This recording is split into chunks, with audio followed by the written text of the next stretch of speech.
यानी उस समय आपकी फुटानी हमारी फुटानी खत्म हो जाती, हम किसी दूसरे के सहारे चले जाते हैं, सोचते हैं कि अब दुनिया के लोग मुझको नहीं बचा सकते। हमारी लाख कोशिशों के बाद भी जब हम कुछ अपने मन के अनुकूल नहीं कर पाते हैं, तब मेरा मन आपका मन हारने लगता है, सोचता है कि कोई मदद कर देता। और जब दुनिया कहती है कि हम मदद की स्थिति में आपके नहीं हैं, नहीं कर सकते, सामर्थ्य नहीं है हमारे आपके पास, तब हम क्या करते हैं? ईश्वर को ढूंढते हैं, ईश्वर की ओर उनसे प्रार्थना की स्थिति में आते हैं। वही परमात्मा हमारे आपके रूप में जब यूनिट में हारता है, इकाई में हारता है, तो खुदा की तलाश करता है, भगवान की तलाश में चलता है। भगवान बुद्ध को जब सारथी ने कहा था कि आदमी मर गया और संसार के और लोग भी मरेंगे, भगवान बुद्ध ने कहा कि जब मर ही जाना है तो पहले मौत को ढूंढ लेते हैं। यानी किसी ने इस दिशा में खोज की, किसी ने हार के खोज की। भगवान बुद्ध हारे नहीं, उन्होंने खोज की परमात्मा की। उसने खोज किया कि दुख क्या है, दुख से भाग गए, आनंद में चले। अब देखिए कोई आदमी ढूंढ रहा है उस परमात्मा को, ये हार गया है। जब आप थक गए हैं, हार गए हैं, श्रांत क्लांत हो गए, अब आपसे हमसे कुछ नहीं होने वाला है, अब लाख कोई कहेगा। मेरे साथ क्या हुआ था, मैंने जब शिव को गुरु माना और बहुत नमः शिवाय मंत्रों का जप किया और रिजल्ट मुझको नहीं आने लगे, मुझको लगा कि मैं और उलझता चला जा रहा हूँ। हमने कहा कि हे महादेव, हम तो फौसत जाता नहीं, 5 साल आपको गुरु माने हो गया, ये क्या तमाशा हो रहा। कल मैंने कहा था ना कि प्रेतों ने मुझको घेरा था 5 साल के बाद, जब मैं वीडियो था पलामू में। थक गया मैं, हार गया मैं। हारते हम आप भी हैं, थकते हम आप भी हैं। किसी एक दिशा में थकते हैं, दूसरी जगह नहीं थकते, दूसरी जगह फिर वैसे ही रहते हैं हम लोग। तो वह जब हम आप परमात्मा की तलाश शुरू करते हो, हारे को हरिनाम कहा जाता है ना, निर्बल के बलराम कहा जाता है ना। जब हम हार के ढूंढें या अपने शौक से ढूंढें, उस परमात्मा को जब ढूंढने लगते हैं, मैंने एक पंक्ति शुरू में कही आपको कि उसकी इच्छा के बाहर तो कहीं कुछ नहीं है। यानी आप खुदा की तलाश में निकले, आप भगवान की तलाश में निकले।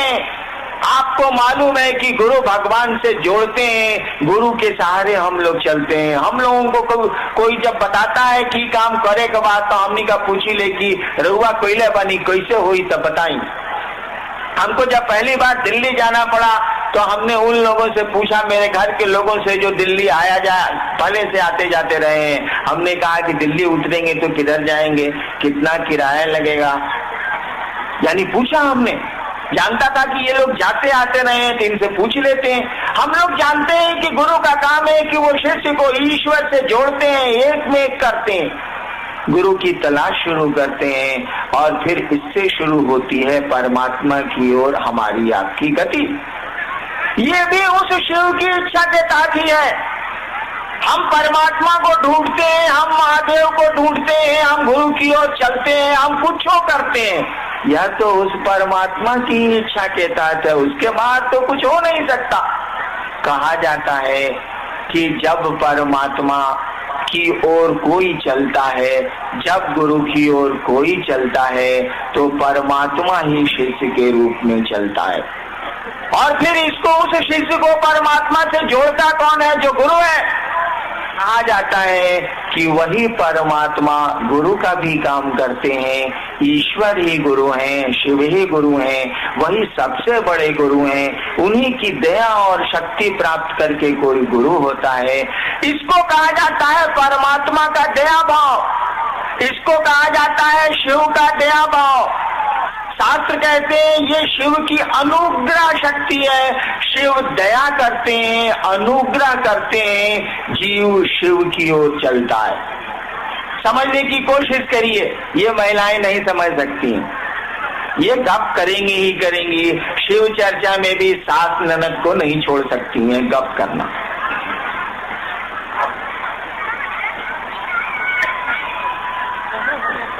देखिए, ये महिलाएं हमसे दुश्मनी साध रही। मैंने कहा क्या था, आयोजकों को कि हमारे सामने आप महिलाओं को बैठा देते हैं और पुरुष को एकदम किनारे कर देते हैं, हमको बड़ी दिक्कत होती है, मेरी नजर किधर जाएगी, सामने केवल महिलाएं होती हैं।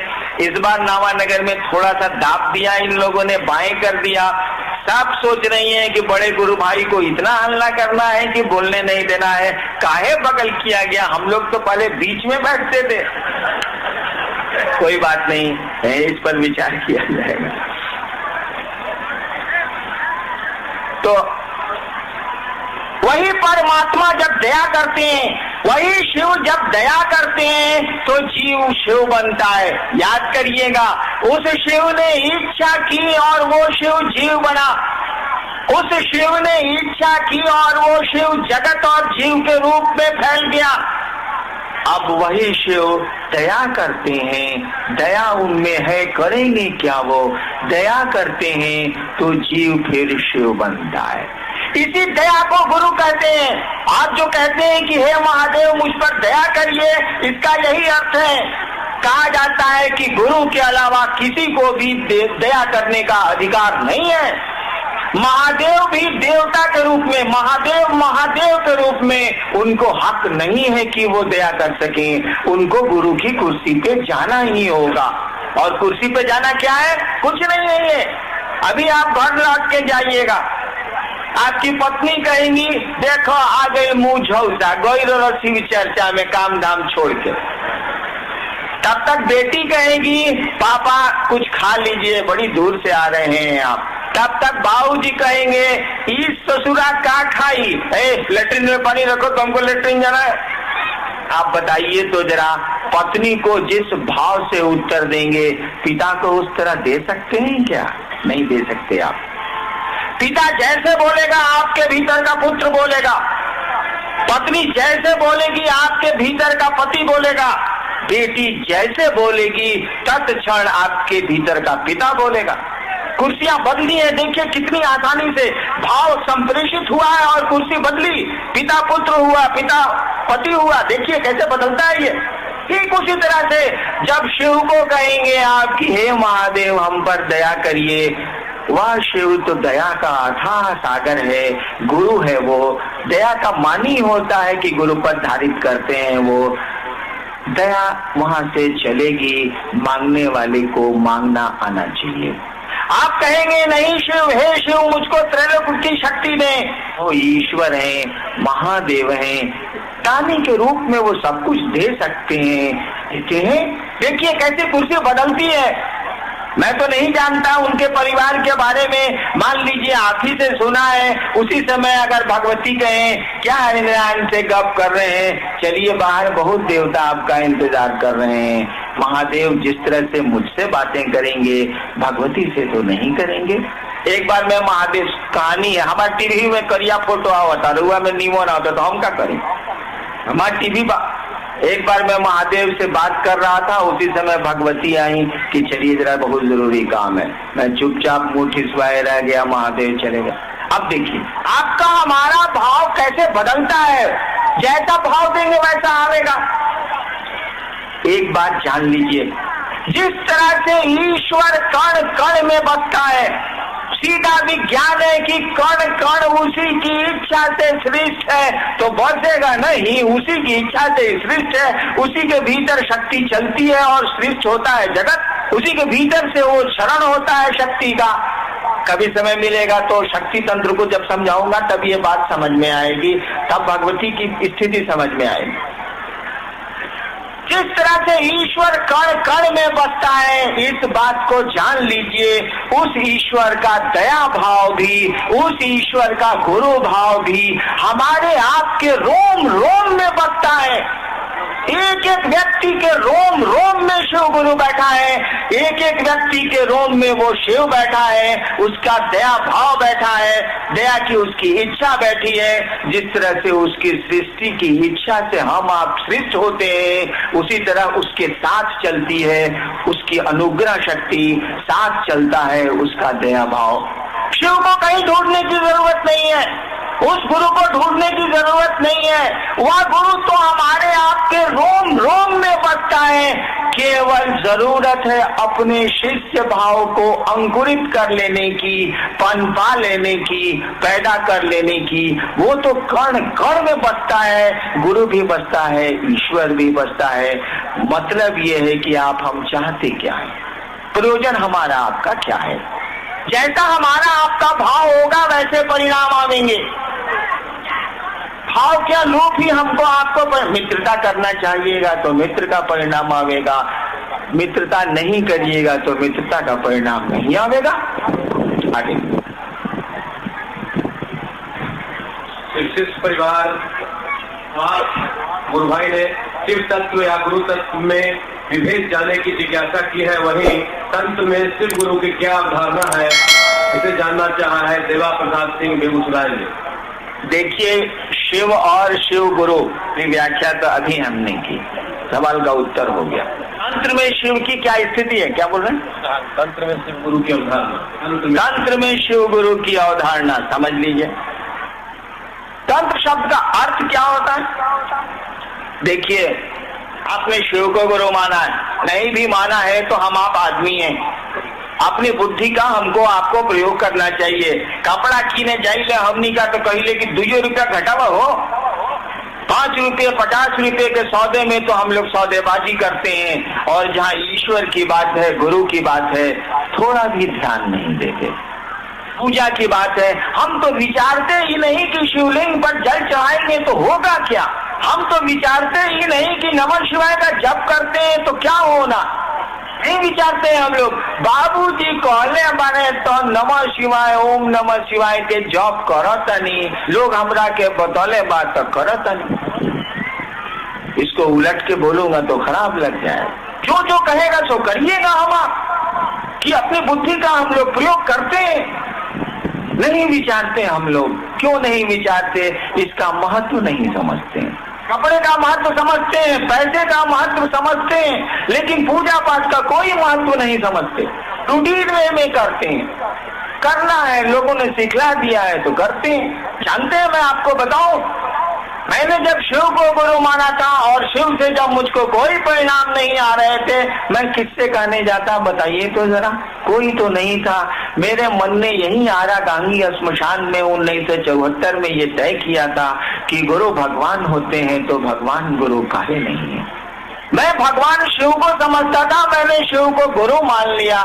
मैं तो नहीं जानता था कि महादेव गुरु होते हैं, मुझको नहीं पता था, न किताबों में पढ़ा था न किसी से सुना था। मैं किससे पूछने जाता, कौन मेरी बात सुनता? कोई तो नहीं था। मेरे मन का फितूर था, मेरे मन की कल्पना थी या शिव की दया होगी, नहीं कह सकता क्या स्थिति है। आज तो आप पकड़ते हैं हरिमनानंद को, आप तो पकड़ते हैं रामविलास सिंह को, आप तो पकड़ते हैं दूसरे गुरु भाइयों को कि महादेव के गुरु मनला 2 महीना हो गई, हमरा कुछ नहीं के बुझा। बताई तो हम केकरा के पकड़ती 1974 75 से लेके 82 तक। शिव को गुरु मानने के 8 वर्षों तक, 74 में मैंने यही आपके पुराने शाहबाद के जिला मुख्यालय में मैंने शिव को गुरु माना था। और 1982 में जब मेरी बदली मजिस्ट्रेट के रूप में मधेपुरा में हुई थी, तब मैंने 8 वर्षों के बाद वहां के साथियों को जो श्मशान में सहरसा में मेरे साथ जाते थे, उनको मैंने, अब तो उसमें माननीय मंत्री भी बिहार के हैं लोग, मैंने उनको कहा कि छोड़िए अब श्मशान की पूजा, चलिए शिव को गुरु मानते हैं। यानी शिव को गुरु मानने के बाद भी मेरा मन इस बात को स्वीकार करने को नहीं तैयार था कि यहाँ भी झूठ नहीं है, यहाँ भी फरेब नहीं है। क्योंकि मैंने तो पूजा पाठ की दुनिया में फरेब पाया था, झूठ हमको मिला था, दुख मिला था, प्रताड़ना मिली थी। तो जो हमको मिलेगा वही ना आपको देंगे भाई साहब, जो मेरे पास रहेगा वही न देंगे आपको। हम कहाँ से लाएंगे दूसरी चीजें?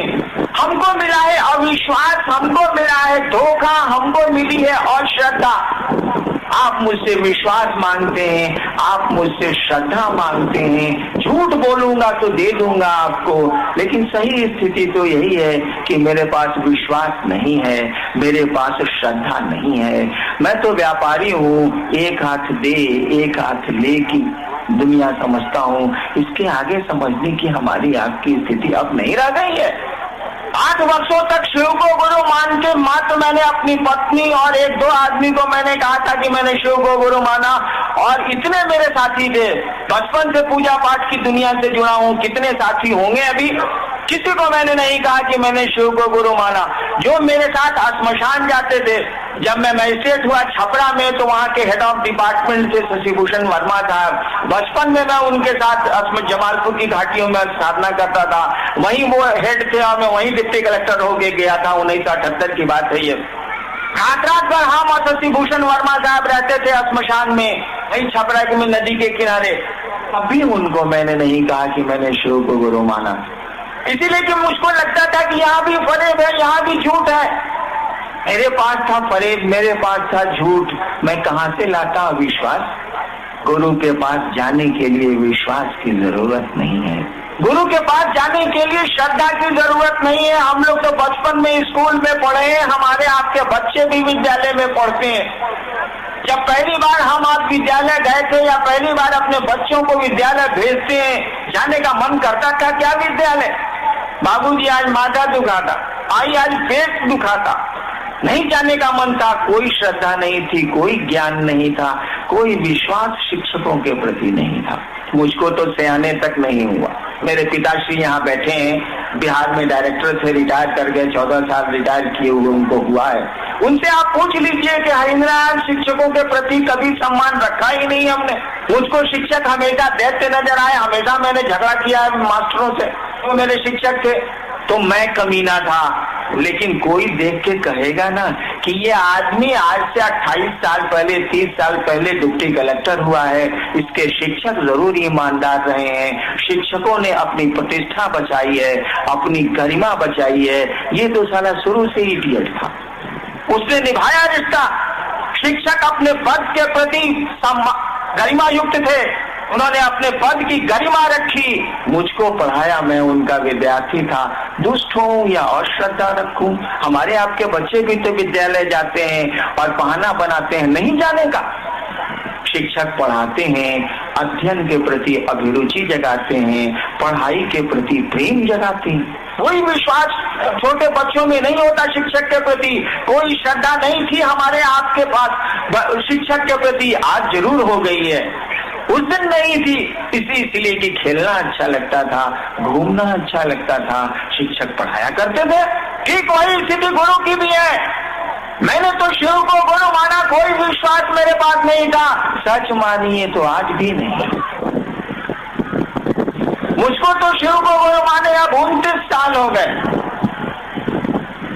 और कोई मुझसे पूछे कि आपको अपने गुरु पर विश्वास है, मेरा दिल डर जाएगा। विश्वास अभी तक मेरे मन में नहीं बन पा। लोग मेरे साथ जो चलते हैं वो जानते हैं कि मैं मंदिरों के भीतर नहीं जाता। बड़ी जगह गया हूँ मैं, कामरूप कामाख्या से लेके वैष्णव देवी सब जगह कई बार गया हूँ। इन मंदिर के भीतर क्या है इस बेहुदे हरिनारायण को नहीं पता। ऐसा नहीं है कि मैं नहीं समझता कि भगवती क्या है, मैं नहीं समझता। ऐसा नहीं है कि मैं नहीं समझता कि राम या हनुमान क्या है, मैं खूब समझता हूँ। महादेव का चेला हूँ। 30 वर्ष में महादेव ने तो जरूर समझाया होगा, नहीं समझाया होता तो सचिवालय आज मेरा ऑफिस खुला हुआ है। मैंने प्रार्थना की है कि आज रात तक लौटूंगा, आज नहीं लौट सकूंगा। काहे के लिए? यही कि जिस गुरु को मैंने समझा है, जो गुरु सही में क्रियाशील है, जिसको अविश्वास में मैंने अपना गुरु माना है, तब भी वो गुरु की गरिमा निभाता है, तब भी वो क्रियाशील है। ऐसे गुरु को लोग गुरु मान लें तो जगत का कल्याण हो जाएगा, एक एक आदमी का कल्याण हो जाएगा। चलिए छुट्टियां लेके चलते हैं और समझाएंगे, कोशिश करेंगे, प्रार्थना करेंगे, अनुनय विनय करेंगे। गुरु होंगे शिव, आप होंगे उनके शिष्य, मैं क्या होऊंगा? कुछ नहीं होगा, मुझको ये पता है। क्योंकि गुरु शिष्य में सीधा संबंध होता है, डॉक्टर और रोगी का सीधा संबंध होता है, वकील और क्लाइंट का सीधा संबंध होता है। अगर रोग नहीं ठीक होगा तो आप कंपाउंडर को नहीं करिएगा, कहिएगा डॉक्टर भी ठीक नहीं है। अगर आपका बच्चा नहीं पढ़े स्कूल में ठीक से तो मॉनिटर को आप कुछ नहीं बोलिएगा, कहिएगा मास्टर ठीक नहीं है। अगर शिव को आपने गुरु माना है और वह गुरु आप में नहीं उतरा, शिव को आपने गुरु माना है और वह शिव गुरु का काम है कि वो अपने जैसा बनाते हैं। कहा जाता है कि गुरु साक्षात परब्रह्म, गुरु परमात्मा होते हैं, इसीलिए अपने शिष्य को परमात्मा बनाते हैं। बनाना क्या है? आपका मन साधु होता है, आपका मन दुष्ट होता है, आपका मन ही शिव होता है, शरीर थोड़े ही होता है। तो 29 साल की शिव शिष्यता में मैं नहीं समझ सका, तभी वो गुरु मेरा गुरु है कि नहीं है। कोई विश्वास नहीं बनता मेरे मन में मेरे महादेव के प्रति, लेकिन मेरा वो गुरु है और कमाल का गुरु है, वो अपनी गरिमा निभाता है। 29 साल में बस मैंने इतना ही सीखा, इतना ही समझा है। फिल्म का वो गीत याद करिए, आपकी इनायतें आपके करम, आप ही बताएं कैसे भूलेंगे हम। इतना ही मैंने समझा है, आपकी इनायतें आपके करम, आप ही बताएं कैसे भूलेंगे हम। ये मेरे मन ने समझा है कि वह मेरा गुरु मुझको जरूर मानता है, हम किसको कितनी देर मानते हैं। बेटे को 25 साल बेटा माना है, आज दुश्मनी हो गई। बाप को 25 साल बाप माना है, संपत्ति के लिए झंझट हो गया। पत्नी को पत्नी माना है, तलाक होते हैं कि नहीं होते हैं। दुश्मन को दुश्मन माना है, दुश्मनी दोस्ती में बदलती है कि नहीं बदलती है। हमारा आपका मानना कितनी देर चल रहा है। अगर शिव मान ले, शिव आपको हमको शिष्य मान ले तो कमाल हो जाए। हमारे आपके मानने से कितनी बात बनती है, कितनी बात बिगड़ती है। थोड़ी बनती है, थोड़ी बिगड़ती है। और इसीलिए कहा हम लोगों ने कि शिव को आपने गुरु माना है, उनसे दया मांगिए। उन्होंने जो कहा है करने की कोशिश करिए। उन्होंने तो कुछ नहीं कहा कि तुम किसी जगह के रहने वाले हो, किसी जात किसी धर्म के हो, केवल तुमको इंसान होना चाहिए, तुम मुझको गुरु मान सकते हो, मैं गुरु हूँ। और कुछ नहीं करना है, गप करना है। जब तुमसे नहीं हुआ है, जब करके तो इंसानियत आज समाप्त हो रही है। जब के परिणाम कहाँ आ पा रहे हैं, जब गलत नहीं है। हमको आपको जब करने कोई सिखलाता ही नहीं है, गुरु न सिखलाते हैं। भाई मुरलीधर श्रीवास्तव अवकाश प्राप्त शिक्षक नवानगर ने प्रश्नों की झड़ी लगा दी है। अन्य प्रकार के प्रश्न रखे हैं उन्होंने। उनके प्रश्नों में कुछ प्रश्नों के जवाब तो हो गए हैं, फिर भी एक प्रश्न उनका मैं पढ़ लेता हूँ। समुद्र मंथन से लक्ष्मी जी की प्राप्ति हुई, जिसे भगवान विष्णु ने अपना लिया, क्या भगवान शंकर उनके हकदार नहीं थे? जो जैसा पात्र होता है उसको वैसी चीज मिलती। महादेव को जहरे नसीब में था, करेंगे क्या वो?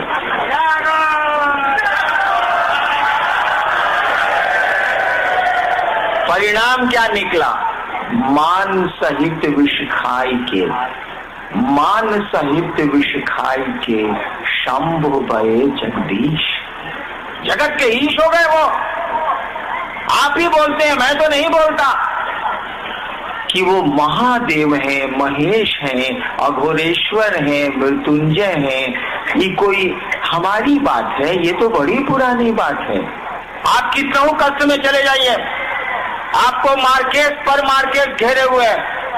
किसी पंडित, मैं खुद ज्योतिषी रहा हूँ, किसी पंडित के पास आप चले जाइए, किसी ज्ञानी ज्योतिषी के पास चले जाइए, वो सुग्गा रखता हो रोड पर तो, या हवाई जहाज में चलने वाला लब्ध प्रतिष्ठित कोई ज्योतिषी है तो आपके जन्म कुंडली को देख के जब वो देखेगा कि काल सर्प योग आ गया, जब वो देखेगा कि 1-2 ग्रह वक्री नहीं हुए, 6-6 ग्रह वक्री हो गए, तब वो आपको सूर्योपासना और शनि की उपासना नहीं बतलाएगा।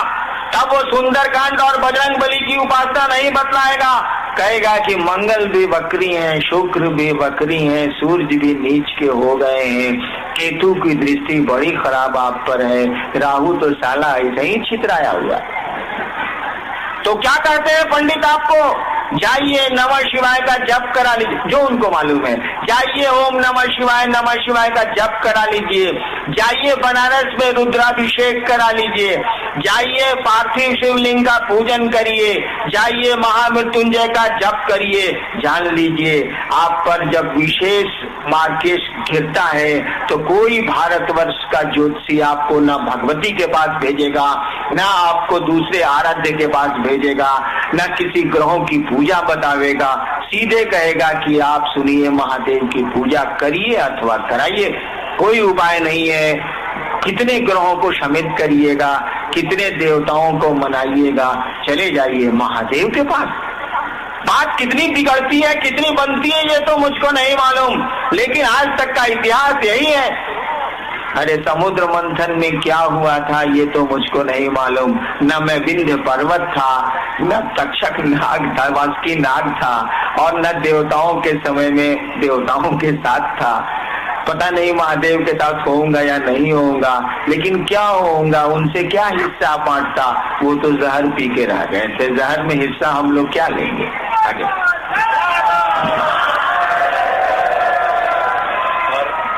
आखिरी प्रश्न भाई उमेश जी ने यहाँ तक बात नहीं रखी, बातों की लड़ी को आगे बढ़ाया और कहा है कि एक गलतफहमी दूर करने की कृपा करें हमारे साहब। चंद लोगों की नासमझी है कि शिव चर्चा के माध्यम से शिव शिष्यों का लोकसभा एवं विधानसभा चुनाव का प्रचार हो रहा है।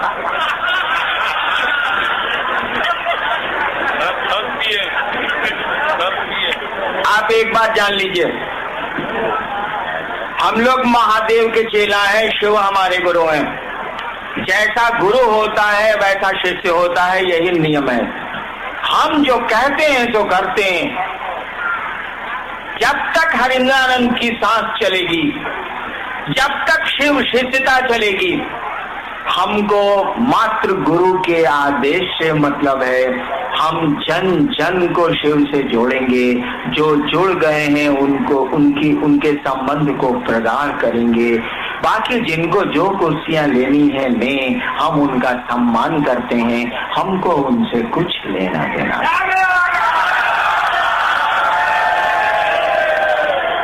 हमारे लिए हमारे गुरु का आदेश सब कुछ है। मेरा गुरु जगत का गुरु है, उसके शिष्य जगत में नहीं है। हम लोग उस जगत गुरु को लोगों का गुरु बनाएंगे, यही संकल्प है हमारा।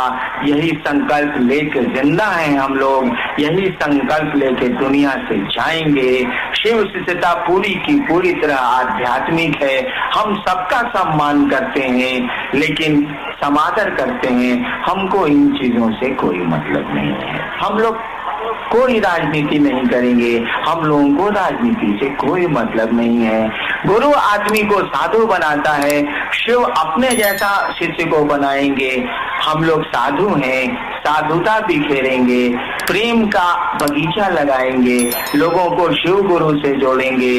सांप और चूहे को एक साथ रखने की हमारी आपकी मानसिकता है। बाघ और बैल एक साथ राग के सुगंध बिखेरें, प्रेम बिखेरें, यही शिव शिष्य चाहते हैं। इसके अलावा हम न कुछ चाहते हैं और न कुछ करेंगे।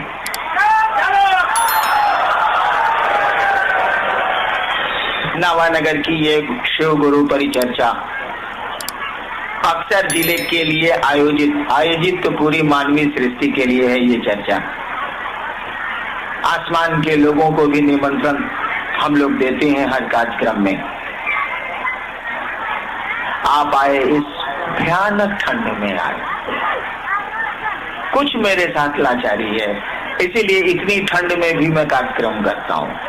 नौकरी अगर छूट जाएगी करूंगा कार्यक्रम, लेकिन 10 से 5 करूंगा। तब गर्मी में क्यों नहीं करूंगा, अच्छे मौसम में क्यों नहीं करूंगा। बड़ा कष्ट होता है हमारी माँ बहनों को, भाइयों को, लोगों को। विवशता है, इसीलिए हर साल मैं दिसंबर के अंत में करता हूँ, क्योंकि सरकार 2 दिनों की छुट्टी देती है। आप इस ठंड में आए, आप अपने गुरु की चर्चा में आए, शिव गुरु की चर्चा में आए, असुविधाएं झेली, परेशानियां उठाई।